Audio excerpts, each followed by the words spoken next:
ahora ya que tú nos hables a través de tu palabra, Señor. Todo lo que he indagado y he visto en tu palabra, te pido, Señor, por tu misericordia, que pueda ser claro y preciso y que tu iglesia reciba esta palabra. Abre nuestro entendimiento, Señor, para acrecentar mayoritariamente nuestra fe en ti. En el nombre de Jesús, amén. Esta fecha quizás se ha dicho, es una más importante, por lo menos para la iglesia. Celebramos Adviento, ¿cierto? Y consulté, y no es una fiesta católica, sino que es una fiesta de que la iglesia protestante desde sus principios lo hacía. Algunas no lo hacen, y eso pasa porque muchas veces hay iglesias protestantes o presbiterianas que tienen el nombre, pero no tienen la doctrina o la teología reformada. Y como reformados nosotros, claro, hay que darle sentido, porque Adviento es advenimiento venida. Y Adviento durante las 4 semanas del mes de diciembre recuerda y celebra o se anticipa a la venida de Cristo. Entonces es importante, y reitero, estamos en el mes de Adviento y la iglesia reformada lo celebra así. Así como también somos una iglesia confesante, confesamos que hay un credo y no lo repetimos por algo mecánico, sino porque esto es lo que realmente afirmamos creer. Dicho esto, reiterar justamente que la fecha más importante para los creyentes, gracias hermano querido, para los creyentes es la encarnación. Veíamos en la mañana justamente el nacimiento, ¿cierto?, de Cristo, el evento de la encarnación, que es un evento que traspasa la línea histórica. Es como que dentro de la historia, la línea histórica hay un salto, ¿cierto? Ese salto milagroso es un milagro, y los milagros tienen la característica de desafiar o de saltarse los eventos o la mecánica natural de la historia, de los hechos de la historia. Por ejemplo, cuando Jesús hizo que Lázaro resucitara, él estaba muerto y rompió todas las leyes naturales. Entonces la historia rompe con los esquemas, los milagros rompen con los esquemas, y este milagro de la encarnación es el portentoso milagro del universo. Y por otro lado, en la Navidad debo reconocer que todavía nos hablan del corazón. Es una fecha donde las personas quieren ser buenas o quieren por lo menos tratar de ser mejores. Se cuenta la historia que en las guerras mundiales, por ejemplo, los soldados que eran bandos diferentes hacían, no sé, un párale a la guerra, ahí en el mismo frente hacían y se acercaban, ¿cierto?, y con banderas blancas, hasta que se estrechaban las manos y se abrazaban, y se compartían un licor, ¿cierto?, un whisky, por ejemplo, sobre todo en invierno, y se mostraban las fotos de su familia y de los hijos, porque era Navidad. Porque realmente esta fecha, este evento histórico de la venida de Dios al mundo, es una cosa pero que te marca, te da vuelta la cabeza. No podemos estar indiferentes, menos la iglesia, menos nosotros los creyentes tan indiferentes a este evento que sobrecoge, porque realmente sobrecoge, que el Dios Trino haya venido y dejar su gloria, despojarse de lo que Él tenía, su vínculo con la eternidad, ¿cierto?, y todo lo que eso conlleva a venir a sufrir. Porque la venida de Cristo, ¿cierto?, ya desde el momento fue un sufrimiento. Bajo todos los parámetros Él debería estar, no sé, puede haber nacido en el templo de Israel, por ejemplo, o en la casa de una persona connotada, por ejemplo, o un fariseo, pero fíjate, fue a nacer en un pesebre. Y los animales lo acompañaban, y malolientes y todo eso. Desde ya fue un sufrimiento, un dolor, pero aún así todo Él se despojó incondicionalmente por salvar a su pueblo, porque Él vino a rescatar lo que se había perdido. Y dentro de este evento histórico, que es parte de la historia de la redención, y siempre digo que la historia humana, esta historia de la redención se entrelaza. ¿Me entienden, no? Hay una historia humana que el historiador la puede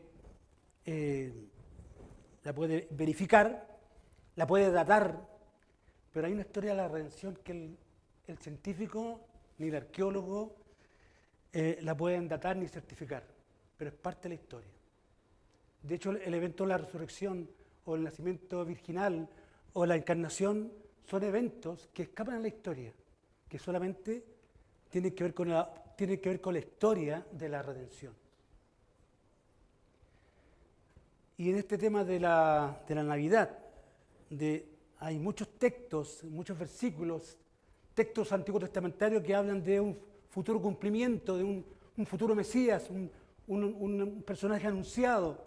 Y Dios se vale del mundo profético, de los profetas, ¿cierto? Y los profetas tenían la particularidad de emitir juicios al pueblo, pero también restauración. Emitir juicios al pueblo y también restauración. Y quizás uno de los profetas más usados en el Nuevo Testamento es nada más ni nada menos que Isaías.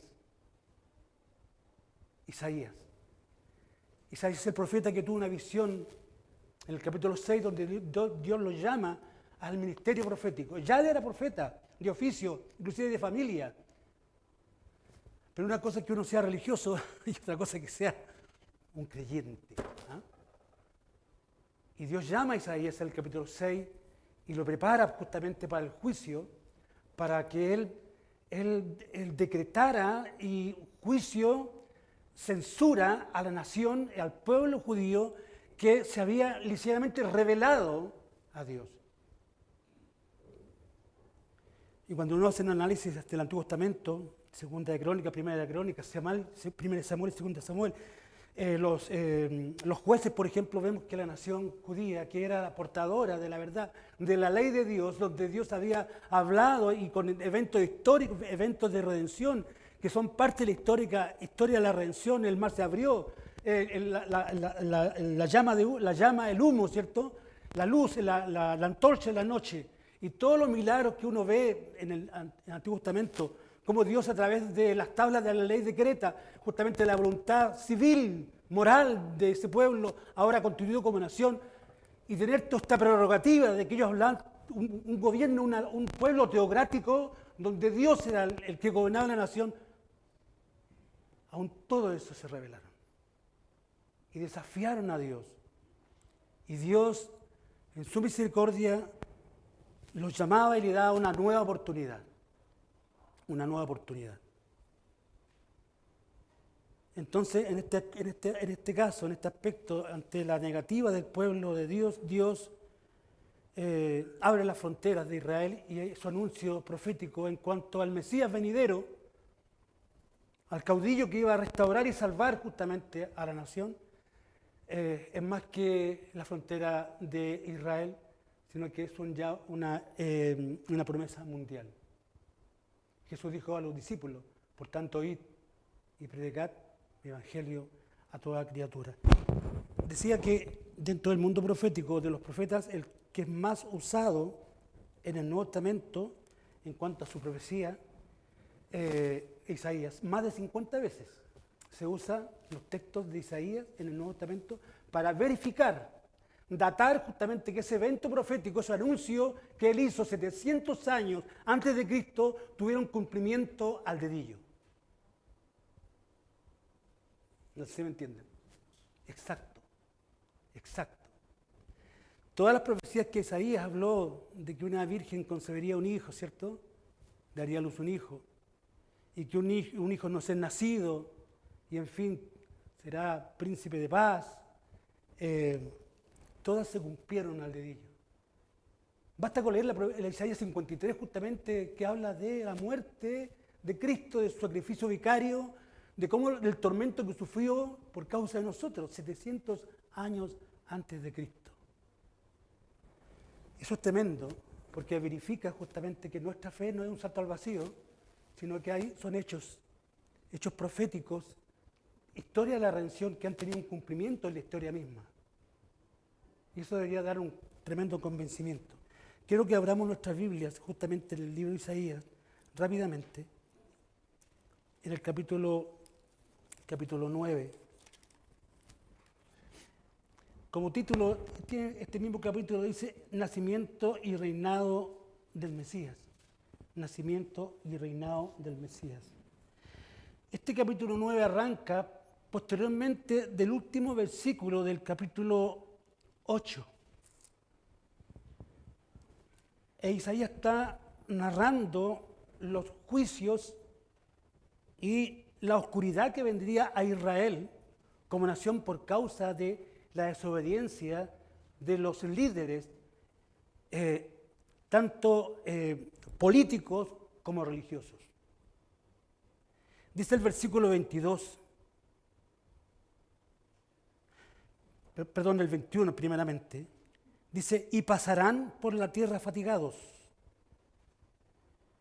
y hambrientos, y acontecerá que teniendo hambre se enojarán y maldecirán a su rey y a su Dios, levantando el rostro en alto.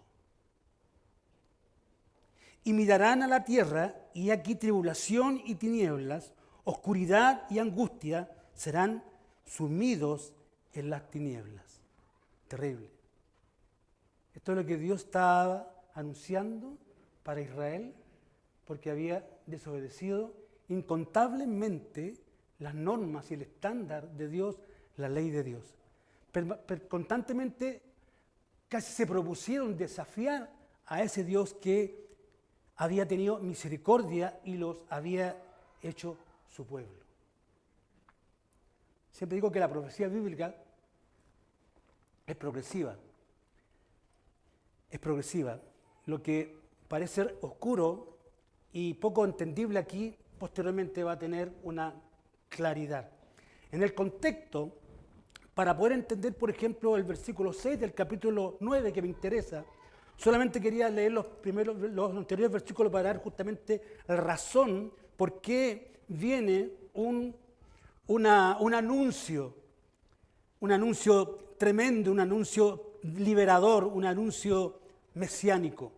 Porque dice el capítulo 9, en el versículo 6, porque un niño nos es nacido, hijo nos es dado, y el principado sobre su hombro, y se llamará su nombre admirable, consejero, Dios fuerte, Padre eterno y príncipe de paz. Pero ¿por qué la tragedia venía a asolar justamente a esta nación? Y en el contexto, el reino en aquel tiempo, de un punto de vista histórico, 700 años antes de Cristo, el reino se había dividido. ¿Se recuerdan eso? Salomón, hijo de David, tragedia pura, al final tampoco cumplió la ley de Dios, ¿cierto? Y el pueblo, él muere y el reino se divide en dos, el reino del norte y el reino del sur. Y en aquel tiempo, el reino del norte temía la invasión de Asiria. Usted sabe lo que está pasando ahora, siempre lo mismo. Pero en aquel tiempo Asiria era un reino, era un imperio. Y quería tomar y subyugar justamente esas localidades. Entonces el rey del norte, ¿cierto?, se alineó no con Asiria, sino que con Siria, para hacer un plan común para pelear contra este imperio que venía a asolar al pueblo, tanto al reino del norte y posteriormente al reino del sur. Y se propusieron hablar con el rey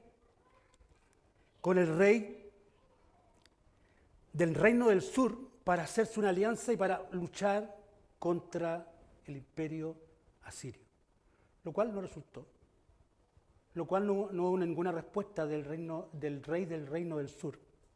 Y al final tanto la nación del norte, para hacer el cuento corto, tanto el reino del norte como el reino del sur, tanto por los asirios, fueron conquistados en el 700 y en el 500 y tanto. Babilonia justamente subyaga al reino de Judá y son llevados cautivos por más de 70 años. Y Dios, a través del profeta, ya lo había puesto en advertencia al rey del reino del sur, que en este tiempo era Acaz. Que como los otros reyes, ¿cierto?, en ese periodo, eran reyes que no hacían la voluntad de Dios, hacían lo malo ante los ojos de Dios. Hacían hechos perversos ante los ojos de Dios, siendo reyes reinados judíos, tanto en el norte como en el sur. Entonces, ante esta suerte que este pueblo ocurrió y ante el anuncio que Dios le está hablando a Acaz por medio del profeta Isaías, que si no se guarda, que si no es fiel, va justamente a complicarse y su nación va a ser destruida. O sea, el anuncio profético inicialmente tiene un anuncio de juicio. Muchas veces el Señor nos habla, ¿cierto?, a nuestras vidas en forma de juicios. Y muchas veces pruebas y dificultades que pasan por nuestras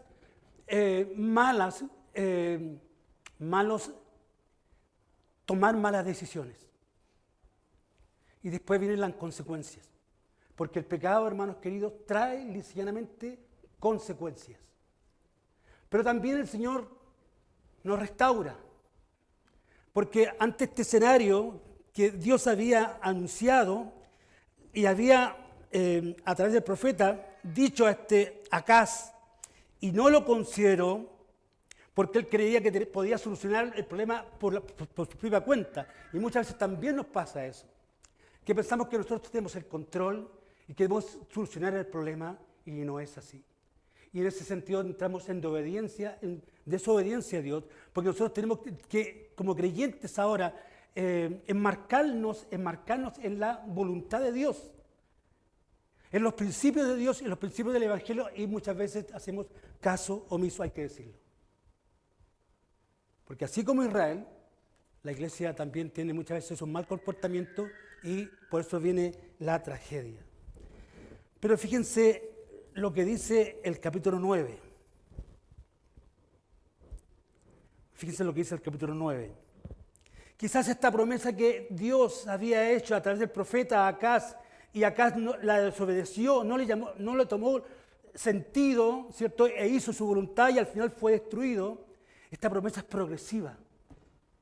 Esta promesa no solamente fue una promesa que tenía que tener un cumplimiento en aquel tiempo, sino que esta promesa tuvo un cumplimiento en Jesús, en el Señor. Porque este hijo que nos es nacido está hablando ni de nada más ni de nada menos que de Cristo, de su encarnación, que tuvo cumplimiento 700 años después de estas profecías bíblicas, de estos anuncios que fueron negados o se le restó importancia. Y llegó el dolor y la frustración y la muerte y la turbación. Pero también el Señor, en ese anuncio, le estaba anunciando un periodo de transformación, un periodo de liberación. Después de haber leído, después de anunciar el contexto para entender los textos, después de haber leído el versículo 22, pasamos al versículo 1 del capítulo 9. Más no habrá siempre oscuridad. Amén. ¿Se dan cuenta? El juicio, anunciado, advertencia, no se le consideró y vino la tragedia. Pero después tiene un sentido de liberación. Más no habrá siempre oscuridad, dice el versículo 1 del capítulo 9, para la que está ahora en angustia, tal como la aflicción que le vino en el tiempo que livianamente tocaron la primera vez a la tierra de Zabulón y a la tierra de Neftalí. Aquí está hablando de pueblos geográficos. A la tierra de Zabulón y a la tierra de Neftalí. Porque justamente este ataque de estos emperadores, de estos gobiernos mundiales que venían a asolar, atacaron primeramente a la parte norte de Israel en aquel tiempo. Y la tierra de Zabulón y Neftalí, que eran tierras bíblicas en aquel tiempo, fueron subyugadas, fueron conquistadas, fueron llevados, desterrados posteriormente. Desaparecieron las 10 tribus del reino del norte. ¿Dónde están? Se diseminaron en la historia. Se disiparon en la historia. No están. ¿Qué pasó con el reino del sur también? Casi en peligro de desaparecer.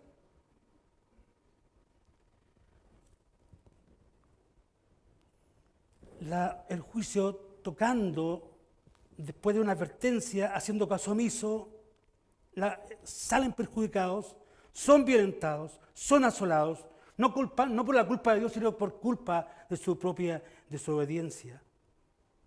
Pues al fin llenará de gloria, después de todo ese asolamiento, después de todo ese dolor que vivieron estos pueblos del norte, dice, pero al fin,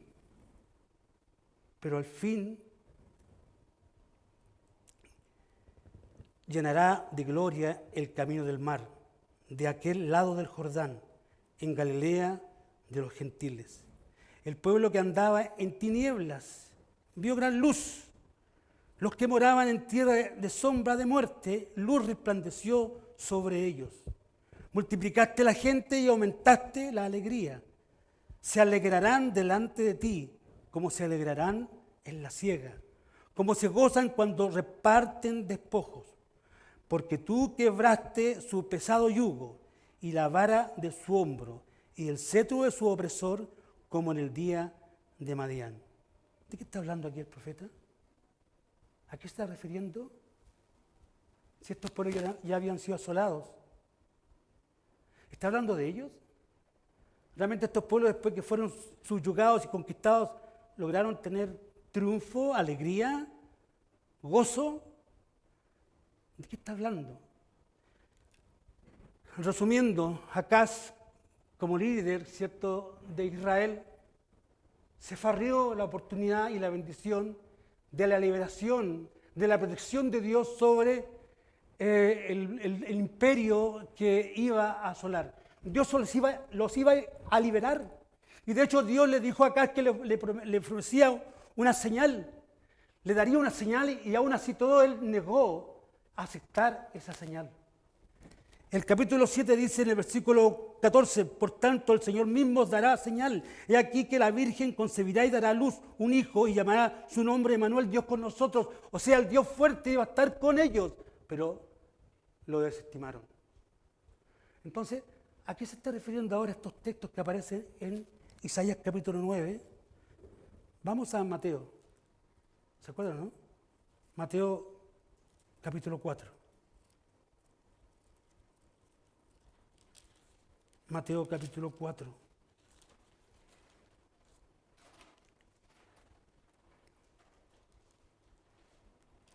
Mateo capítulo 4, versículo 12. Cuando Jesús oyó que Juan estaba preso, volvió a Galilea. Y dejando a Nazaret vino y habitó en Capernaum, ciudad marítima, en la región de Zabulón y de Neftalí. Aparecen nuevamente los pueblos. La tierra de Zabulón y de Neftalí, para que se cumpliese lo dicho por el profeta Isaías. Ahí está el cumplimiento, la profecía, el cumplimiento que se le ofreció al rey, que lo desechó, lo ignoró, pero esta profecía tiene un cumplimiento final. ¿Se entiende, no? Ese anuncio que fue 700 años antes de Cristo, en un contexto histórico, ¿cierto?, ante una nación, ante un rey, ¿cierto?, que hizo caso omiso, su cumplimiento final iba a ser en la persona de Jesucristo. Un niño no ser nacido. Tierra de Zabulón y tierra de Neftalí, versículo 15. Camino del mar al otro lado del Jordán, Galilea de los gentiles. El pueblo asentado en tinieblas. El pueblo asentado en tinieblas. Ese pueblo, en el Antiguo Testamento, era un pueblo asentado en tinieblas, un pueblo que hacía lo malo ante los ojos de Dios. Las tinieblas representan el mal. Un pueblo asentado en tinieblas vio gran luz, la luz del Evangelio.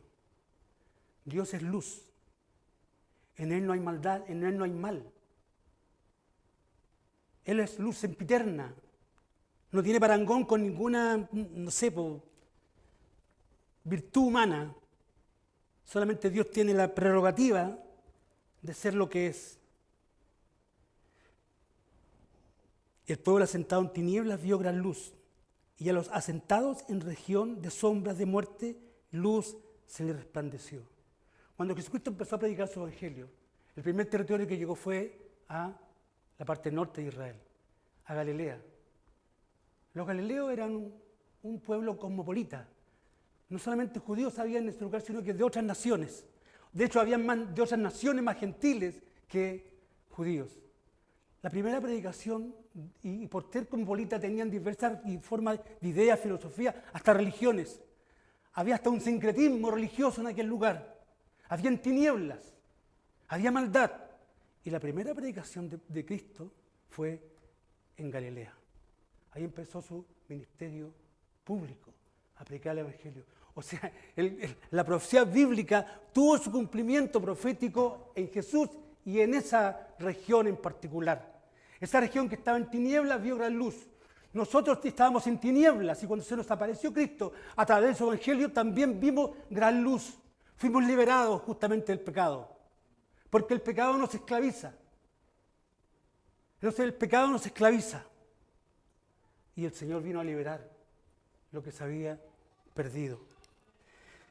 Resumen, la profecía bíblica tiene un tremendo decir justamente de lo que le aconteció a la persona más importante del universo, a Jesucristo.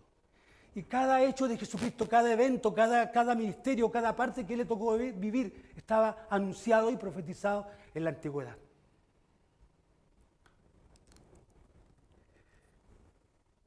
Y ante este niño, que posteriormente lo vemos cubierto en pañales, en un pesebre, ¿cierto? Y no vistos por los emperadores o por los líderes religiosos de aquel tiempo, sino que por pastores que apacentaban las ovejas. Y reyes o magos que venían del oriente, ¿cierto? No por su pueblo, porque a los suyos vino, ¿qué dice Juan? A los suyos vino y los suyos no le recibieron. No le recibieron, no le consideraron. Fueron como Acaz, que rechazó justamente el anuncio profético para liberar justamente en ese momento de la cautividad que venía y el peligro inminente que venía a Israel, la parte norte y posteriormente a la parte sur. No le hicieron caso. A los suyos vino y los suyos no lo recibieron. En cuanto a este niño, el profeta dice, ¿por qué un niño nos es nacido? Hijo nos es dado, y el principado sobre su hombro, y se llamará su nombre admirable. Se podría decir que un admirable consejero, porque es admirable consejero. Necesitamos consejo, ¿no? Nuestras vidas necesitan una ruta. Nos desorientamos. El pecado justamente nos desorienta. Nuestras vidas cristianas necesitan orientación. El mejor consejero para nuestra vida cristiana, que muchas veces también desestimamos, lisa y llanamente, es Cristo. Este Hijo que nos fue dado. Esos son los títulos, ¿cierto?, que tiene, que lo hacen incomparable. Admirable consejero, Dios fuerte, tiene el control. Este niño posteriormente iba a ser el Dios trino, que tenía el control sobre la humanidad. Él es el Dios soberano, el que ejerce soberanía. Dios fuerte.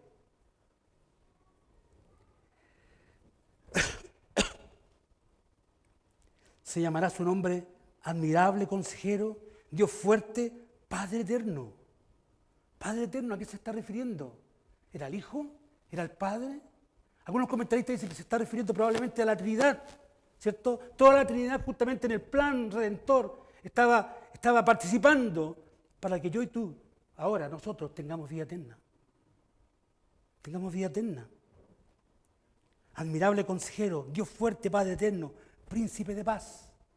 La palabra shalom es la palabra paz en el griego, en el hebreo. Y esa palabra no es como la nuestra en el español, que cuando hablamos de paz como que no hay guerra, no hay dolor. No, en los idiomas bíblicos la palabra paz está implícita el dolor y la dificultad, pero aún así todo tenemos paz. Mi paz os dejo, mi paz os doy, no como este mundo corrupto la da, torcido, sino como yo la doy.